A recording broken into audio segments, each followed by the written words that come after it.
Imagine waking up tomorrow and something strange has happened in the global financial system. Japan stops buying U.S. debt. China stops buying. Foreign governments and investors around the world suddenly decide, we don't want to buy any more American debt. At first, nothing seems to happen. The stock market opens. Banks are still operating. Businesses are still running. But behind the scenes, America suddenly faces a problem that could change the global economy. Because the United States borrows trillions of dollars by selling government debt. And if the world suddenly stops buying it, someone else has to.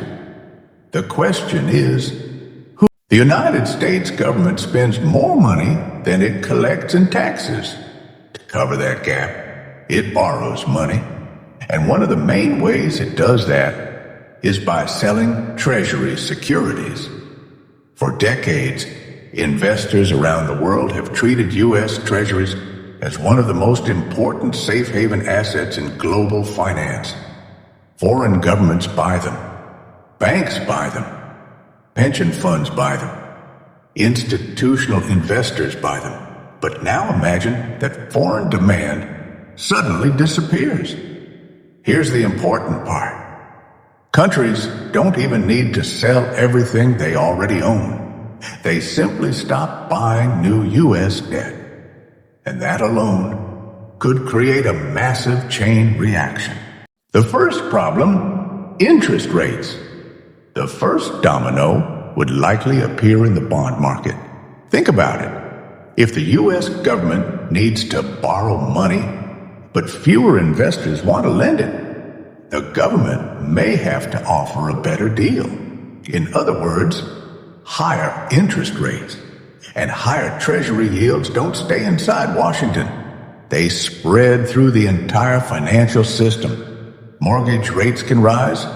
Business loans can become more expensive. Car financing can get more expensive. Credit becomes tighter. And the cost of servicing America's existing debt can also increase. That creates a dangerous cycle. The government borrows more. Interest costs rise. More money is needed to pay those interest costs. And that can mean even more borrowing. So the first consequence of foreign buyers disappearing may not be a dramatic collapse. It could be something much slower, a more expensive America. The second problem, the dollar. Now comes the more complicated part. If countries stop buying U.S. debt because they want to reduce their exposure to dollar-based assets, demand for the U.S. dollar could eventually weaken. And that creates a strange situation. A weaker dollar can help American exporters. But it can also make imported goods more expensive. Think about products America buys from overseas: electronics, machinery, raw materials, and energy. If the dollar loses value, those imports can become more expensive in dollar terms. And if those higher costs spread throughout the economy, inflation could become harder to control. So suddenly, America could face two problems at the same time: higher borrowing costs and higher prices. But then comes the biggest question. If countries don't want to buy U.S. debt, where will they put their money instead? Where does the money go? Investors always have choices. If they move away from U.S. Treasuries, they could look toward European bonds, Japanese assets, gold, other currencies, or other financial markets. But there's a problem. The U.S. Treasury market is enormous. It's highly liquid, and it plays a central role in global finance. Replacing it isn't as simple as switching from one investment to another. Imagine trillions of dollars trying to find a new home, all at the same time. That could create enormous volatility. Some assets could rise rapidly, others could crash. Currencies could move sharply, and financial markets could become much more unpredictable. But here's something important. The world doesn't necessarily need to completely abandon the dollar for the system to change. Even a gradual shift could matter. America wouldn't immediately go bankrupt. Now let's clear up one major misconception. If foreign countries stop buying U.S. debt, that does not automatically mean America goes bankrupt.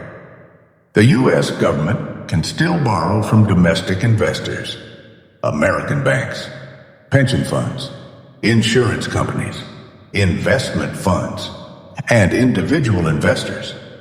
The problem is, how much money can domestic investors absorb? And at what price? If foreign demand falls sharply, America may need to offer higher returns to attract enough buyers. That means higher interest costs. And higher interest costs can put more pressure on the federal budget. So the real danger isn't necessarily an overnight financial apocalypse. The real danger is a slow increase in the cost of running the entire system. The bigger story, and this is where the story becomes much bigger than U.S. debt. Because the U.S. dollar isn't just America's currency. It is deeply connected to global trade and finance. If countries gradually reduce their exposure to U.S. treasuries, the world could slowly move toward a more diversified financial system. Not necessarily one dominated by a single rival, but one where multiple currencies, multiple financial markets, and multiple reserve assets compete for influence. This wouldn't happen overnight. It could take years, maybe even decades. But financial power rarely disappears in one dramatic moment. It usually shifts slowly, quietly, and almost invisibly, until one day, everyone realizes the world has changed.